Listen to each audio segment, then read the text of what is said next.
The jihadist group which controls large swathes of territory in Syria and Iraq is sometimes referred to by different names by English-speaking governments and media. When talking about the group, which has also spawned affiliates elsewhere in the Middle East, Africa and Asia, UN and US officials generally use the acronym Isil, the acronym of Islamic State in Iraq and the Levant. The group itself has not used that name since June 2014 when it declared the creation of caliphate and shortened its name to Islamic State, to reflect its expansionist ambitions.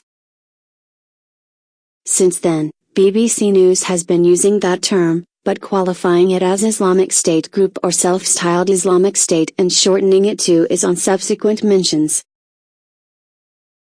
Other media have continued to use Isil or ISIS, which is based on the other widely used translations of the group's former name, Islamic State in Iraq and Syria or Islamic State in Iraq and al-Sham.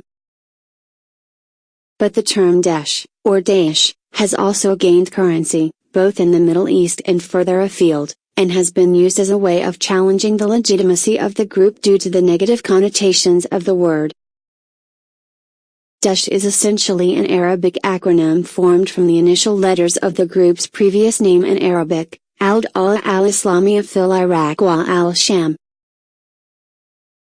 Although it does not mean anything as a word in Arabic, it sounds unpleasant and the group's supporters object to its use.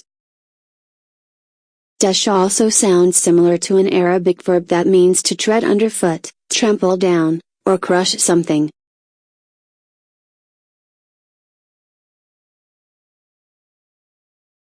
The root of the Isil-ISIS inconsistency lies in the Arabic word al-Sham.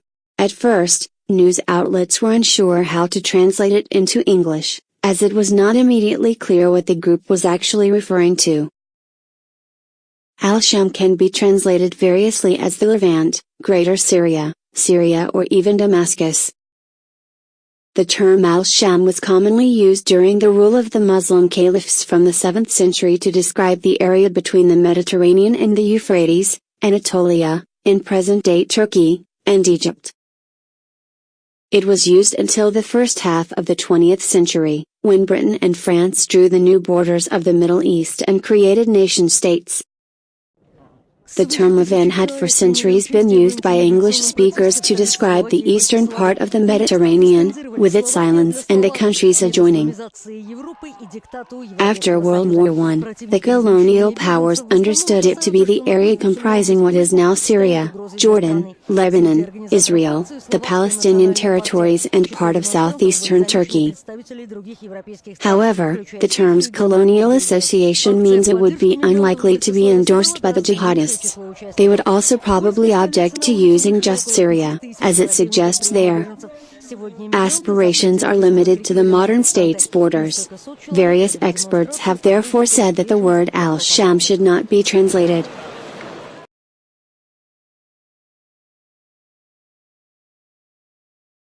In the Arabic-speaking world, where the use of acronyms is otherwise uncommon, Daesh is used widely but with pejorative overtones.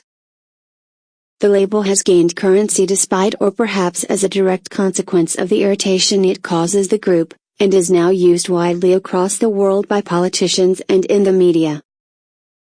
Frankly, this evil death cult is neither a true representation of Islam, nor is it a state, UK Prime Minister David Cameron told Parliament in December 2015 when announcing that his government would be joining France in calling the group Daesh rather than Isil.